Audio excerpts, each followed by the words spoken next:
여러분들은 지금 고품격 유튜브 방송을 보고 계시는 감사하고, 그 다음 저희 패널로 참가해주신 동신대학교 물리치료과 교수님이, 잘생긴 우리 김세훈 교수님이 5분 발언해 주시겠습니다. 네, 반갑습니다, 여러분. 사실 도수치료가 우리나라에서 굉장히 활성화된 게 사실은 얼마 안 됐다고 저는 이제 객관적인 데이터를 보고 알 수가 있었는데요.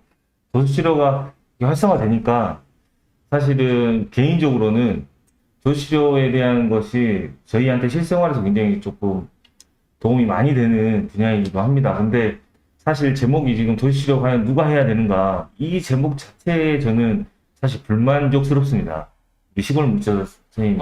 좋습니다. 네. 이런 분위기 왜냐하면 당연시 되는 문제에 대해서 논의를 한다는 자체가. 근데 이 부분에 대해서 저는 이제 크게 세 가지 말씀드려볼 겁니다. 첫 번째는 이게 치료사 입장에서 도수치료가 지금 어떻게 영향을 미치고 있는지에 대한 이야기인데요. 생활에 굉장히 큰 보탬이 되고 있다. 그리고 전문성을 향상시킬 수 있는 좋은 기회가 되고 있기 때문에 치료사들에게 굉장히 중요하고 당연히 해야 되는 부분이라고 생각하고요. 두 번째, 이제 환자 입장에서 보게 되는 것인데, 저희가 2019년에 보험연구원에서 나온 그 리서치를 보면, 보고서인데요. 보고서를 보면, 비급여 의료비 관련 과잉 청구 사례라고 해서 크게 네 가지를 드러났어요. 근데 오른쪽 상단에 보시면 도수치료 항목에서 비정상적인 횟수의 도수치료를 실시했거나 또는 의사가 아닌 운동치료사나 의료 장비를 통해서 물리치료를 하고 도수치료를 청구한 사례를 과잉 청구 사례라고 표현하고 있습니다. 그러니까 이미 보험연구원이나 국가적인 기관에서 물리치료사가 도수치료를 한다는 것은 당연시 되고 있다는 겁니다. 그래서 이 도수치료가 물리치료사가 한 영역이 아니다라는 그런 화두를 일반적으로 확실시 되고 있다는 내용이라고.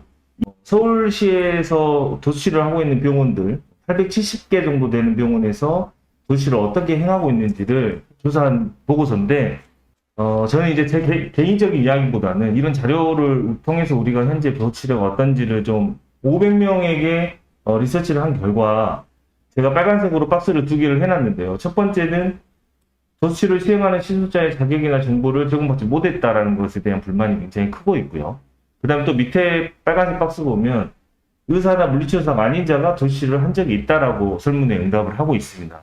그러니까 우리가 기본적으로 국가적인 차원에서는 또 제도적으로는 물리치료사가 도수치료를 한다고 하지만 현재 실제 시행하고 있는 면에서 한 121명 정도가 물리치료사가 아닌 사람에게 치료를 받고 있다고 하는 거예요. 근데 이것은 우리가 조절할 수 있는 부분이 아니다라고 생각합니다. 왜냐하면 도수치료는 우리가 시행하는 시행자일 뿐이지 의사들이 처방을 내야지만 할 수 있는 거기 때문에 이 업무의 질을 높이는데 충실해야 되는 것이죠.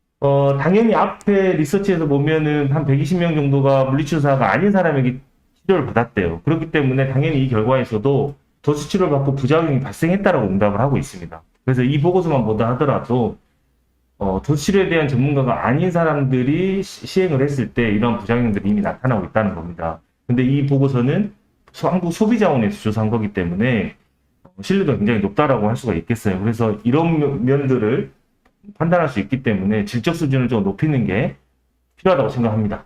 네. 이야, 우리 학교 대학 교수님이라고 정확하게 5분을 맞추시네.